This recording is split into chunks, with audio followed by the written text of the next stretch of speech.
One of the things I get asked a lot is how I can turn a pattern like this into something like this, but specifically areas like this where I don't have much pattern going on, even though there's a lot going on in my reference picture. The biggest reason why is because at the heart of it, I'm not trying to go for a photorealistic piece necessarily. Obviously, I want the pet to be clearly the pet, but I do think of this style of embroidery as thread painting. And because of that, it really is like painting to me. And I really want to keep my own individual style. I want people to be able to look at my work and know that I stitched it. So while there is that, it's also to help me save time. The less time I'm drawing a pattern, the more time I have to stitch, which is the most labor intensive part of the process. So in looking at this big space where I don't have many details, I can see that there is an area of this section that has a very dark area. It's right here near the top.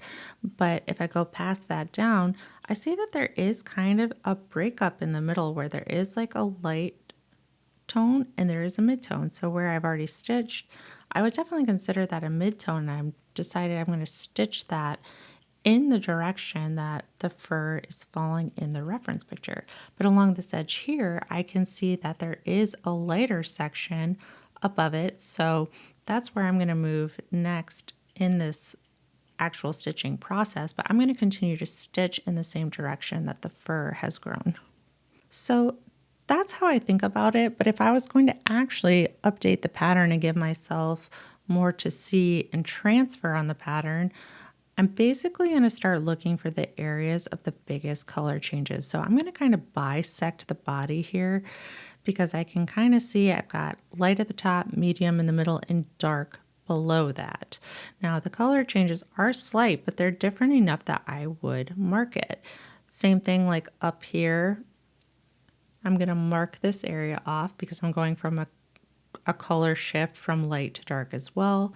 And this is where things get sticky because, you can really go into detail with this. Like even though this line that I just made, the colors are very slight, but there is a difference and that's going to give your work more dimension. I suggest starting with the areas that have the most noticeable, biggest color changes if you're just starting out. So like that area is significantly more dark. So is the tail. So is this section here behind the leg and this kind of triangle area here that blends up into the section that I already have marked up around the top of the leg. Now again, especially if you're just starting off and making your own patterns, look for the areas of the biggest change. You don't want to get too bogged down by all the details because you can't forget you have to transfer those details onto your fabric, which can get really difficult if you're using teeny tiny details. So we'll get back to the section that I was already working on. It's that middle tone. And as you can see, we have this imaginary middle line that I've stitched some midtones on. And now I'm going to be filling in some lighter stitches in the top. That's what we discussed in this part of the pattern. This is a little bit lighter on top. This is more the mid shade. But when you're thread painting, we're going to be moving our stitches into each shade's areas. So even though we have this rigid line on the pattern, we are just using that as a guideline because the goal is not to have two solid blocks of color. We want to blend them together. So to do this, for me, it's always helpful to stitch in these little pockets that you can kind of see. And in my mind, that also mimics fur texture.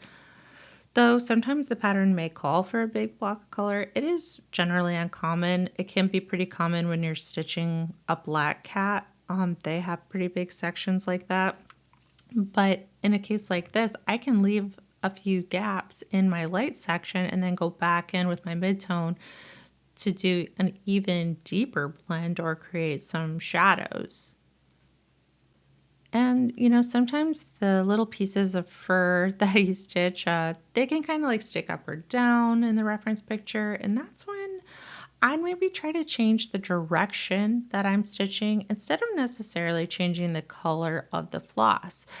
The cool thing about embroidery floss is that if you change the direction that you're stitching, it's also going to break up the area because you're kind of making a break in the norm, and it's also going to create natural shadows, which is honestly really cool.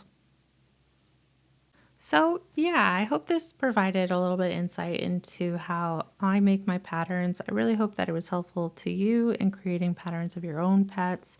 Again, I think the biggest takeaways from this that I would try to push is that when you're looking at your reference picture, and I do always suggest working off of a reference picture, especially if you're just starting out, the biggest thing to look for is the biggest areas of change.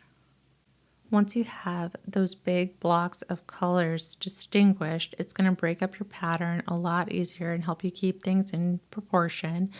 And then you can always go back over your previous stitches and layer some colors on top. You have to do that with a lot of pets, especially tabbies, because they have that kind of lighter undercoat with the brown on top. So sometimes you're going to have to do 2 layers of stitching.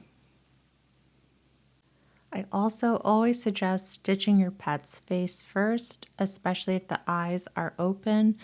If you can get the eyes and the proportions of the face correct, that is the most important part in making your pet recognizable.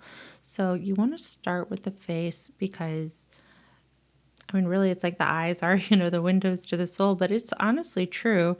And you don't want to waste a lot of time stitching the body and then maybe have to tear out the face. So, a lot of the times, if you make a mistake, it's just way easier to start over in some cases. So, always stitch your face first.